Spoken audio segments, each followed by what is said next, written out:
YouTube. YouTube means Snapchat. Everybody follow each other. Let's make friends. Here we go. Cool. Awesome. All right, so I'm going to click that. I'm going to click that. I'm going to click that. And we're good. All right, here we go. What's up, everybody? My name is Arman Vakili, and this is episode 5 of the hashtag let's do that. So that one more time, just keep it in the edit, it's all good. What's up, everybody? What's going on? This is Arman Vakili, and this is episode 5 of the hashtag Everything Money show, where we talk about everything that has to do with money. I'm very glad that we actually made it this far. There was a little bit of time in the last shoot that we had that I thought we weren't going to make it this far, and then if you watch it, you'll find out what I'm talking about. Today's episode is actually going to be a really good episode because we're going to talk about one of the most dreaded topics ever, which is debt, right? So it's a really big deal for a lot of people because a lot of people are in debt. And I think most people don't understand really how to leverage debt. And so they end up making really, really bad decisions, and they end up having a really negative connotation or like a negative relation to the concept of debt. So first, we're going to talk about, in this episode, we're going to talk a little bit about the majority of people and how they approach debt and how they approach their debt settlement and management and leverage, all of that stuff. And then in the next episode, we'll talk about a little bit more advanced stuff. And so if you're watching this and you're a beginner in debt, you're going to be a little bit more novice and you're going to move up a little bit. And next episode, we're going to talk about the advanced stuff. So what I want to talk about right now, and the people that I want to talk to right now, let me refer to my notes. Beautiful. Okay, so the people that I want to talk to right now are the people that borrow money to pay for things that they can't buy with cash, right? And they do it mainly for the wrong reasons. So in a lot of situations, they do it because they want to keep up with the Joneses, or they want to keep up with their high school friends, or they want to keep up with their neighbors, whatever it may be. And so they buy things that they can't afford, they do it on credit, and then they start making minimum payments on it. And that strategy is just going to lead to this horrible downward cycle, because if you turn that into a habit set, that every time that you want to buy something, just because of the fact that it just came out, you're going to go and finance it, and you're going to end up paying interest instead of and this is like it's a pretty extreme, the opposite of this philosophy, but there are two sets of people. One of them, they go and they finance and they buy the TV set with borrowed money on either a credit card or financing through the actual shop or whatever that place is, and then they pay interest on that purchase. And then the other person says, okay, if I'm going to dedicate $200 a month for the payment of this thing, towards the payment plan for it, I'm going to put that $200 a month into a savings account, and then I'm going to technically be earning money, right? I'm going to keep putting $200 a month until I have enough money to actually buy that TV set with cash instead of going and financing it, and so on and so forth. So this guy's earning interest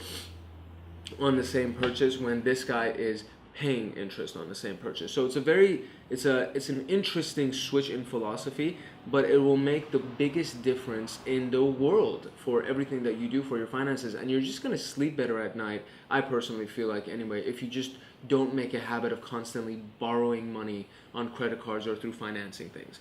Now, I can see why people do it, right? The short-term satisfaction of it, of having that thing, is really awesome, right? That, the dopamine and the endorphins get released in your brain, and you just get a high every time you make a purchase like that. And then you really, really enjoy it for like the first week or two. And then after that, you start regretting and having like this extreme buyer's remorse, saying, man, I shouldn't have done this. And I put myself in a situation that financially now it's like, damn, I have to determine. And then, again, these are extremes, right? Like some people, for most people, I feel like it is happening like this. Some people obviously aren't like this. It's not like this for everybody, but it's for the people that make the decisions to serve their short-term temptation versus the long-term what's good for them, right? So that's one thing that you have to also keep in touch. And I understand why. Like, I understand why it happens, but you just have to be aware of that, and you have to point that out for yourself.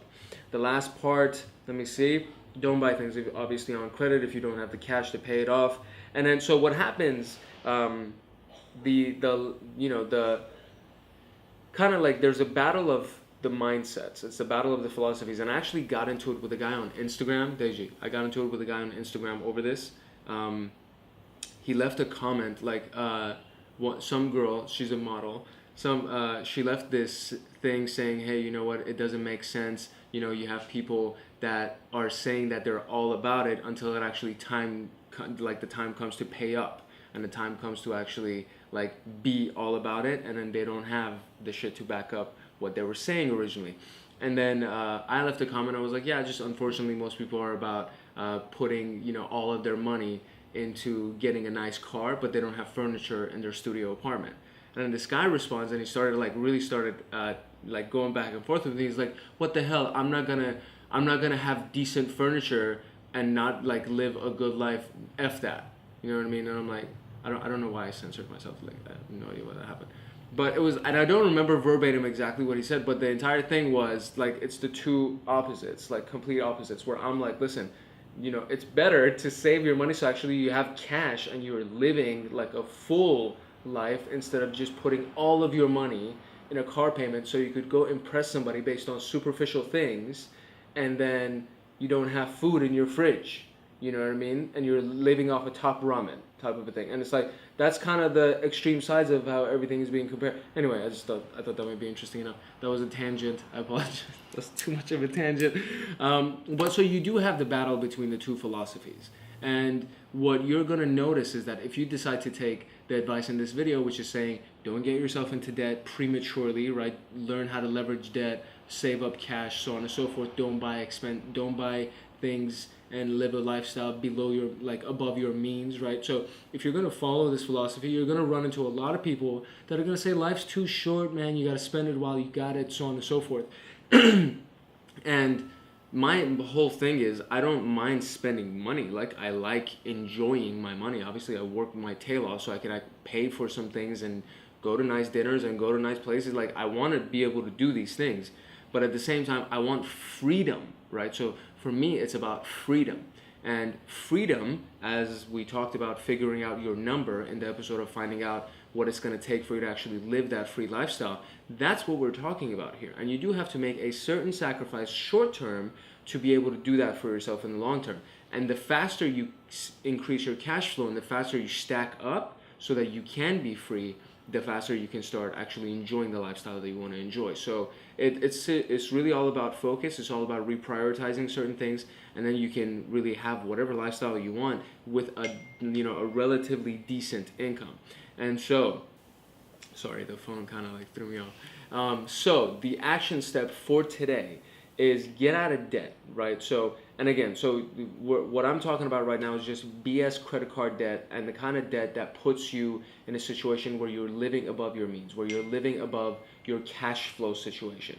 And so you just got to get out of debt. And that's something that you definitely need to take care of. And then the more you increase your cash flow, and we're going to talk about this in the future episodes, the more you increase your cash flow and the more money you make, the faster you can stack up and then live off of interest so that you can be free and then just enjoy the lifestyle that you see on TV or whatever lifestyle you're trying to emulate. You can enjoy that lifestyle without having to worry about all of the headaches of putting yourself into an upside down financial situation. So this was episode 5. I hope you enjoyed episode 5. Follow the channel. Please follow the channel. Subscribe to the channel. It's a really, really big deal to me. And obviously we're going to put up the social media stuff at the end of the video so you can follow me personally if you want to. But for all of the future Everything Money episodes and everything that we want to talk about in finance, you got to subscribe to this channel. So my name is Arman Vakili. Thank you so much for watching. Sorry for the interruptions and for the tangents and everything like this. And I will see you in episode 6.